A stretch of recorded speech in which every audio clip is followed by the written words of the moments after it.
బలవంతమైన సర్పము చలిచీమల చేత చిక్కి చావదే సుమతి అన్న పద్యం గుర్తుందా? లేదంటే ఇప్పుడు తప్పనిసరిగా గుర్తు చేసుకోవాల్సిందే. ఎందుకంటే గడిచిన ఎన్నికల్లో వచ్చిన మెజార్టీ చూసి తనంత బలవంతుడు లేడని మోదీ విర్రవీగారు.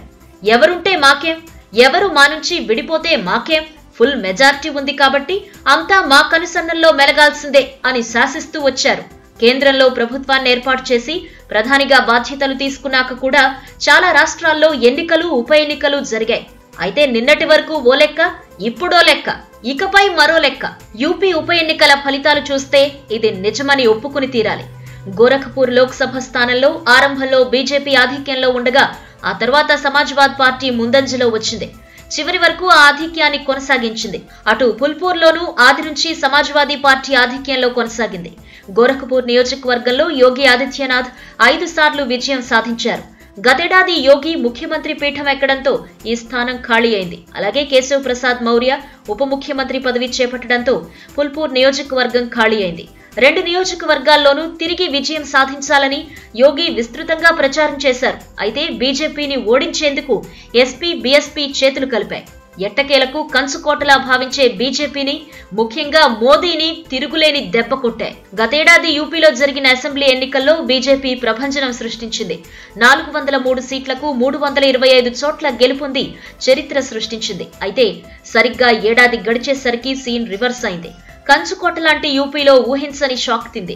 ఓ రకంగా యోగి పాలనకు పరీక్ష లాంటిదంటున్నారు.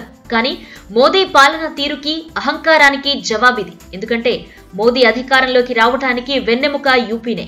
గోరఖ్పూర్లో బీజేపీ 1991 నుంచి ఇప్పటి వరకు అంటే 25 ఏళ్లుగా పైగా ఒక్కసారి కూడా ఓటమి చెందకపోవటం విశేషం.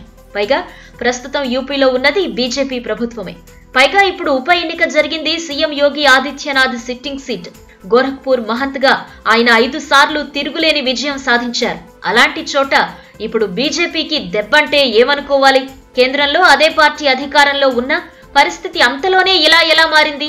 ఇప్పటి వరకు బీజేపీకి బ్యాక్ బోన్ గా ఉన్న యూపీ ఇప్పుడు మనసు మార్చుకుందా? విపక్షాల ఐక్యత మదగజం లాంటి బీజేపీని చాచి కొట్టిందా? ఇది కేవలం యూపీ ఉప ఎన్నికల ఫలితం మాత్రమే కాదు, దేశంలో మారబోతున్న రాజకీయ సమీకరణానికి సూచన కూడా. విపక్షాలు అన్ని కలిపి పోటీ చేయాలని కాంగ్రెస్ ప్రభుత్వం ప్రయత్నం చేస్తున్న సమయంలో ఈ ఫలితాలు ఓ ఛాన్స్ లా కనిపిస్తున్నాయి.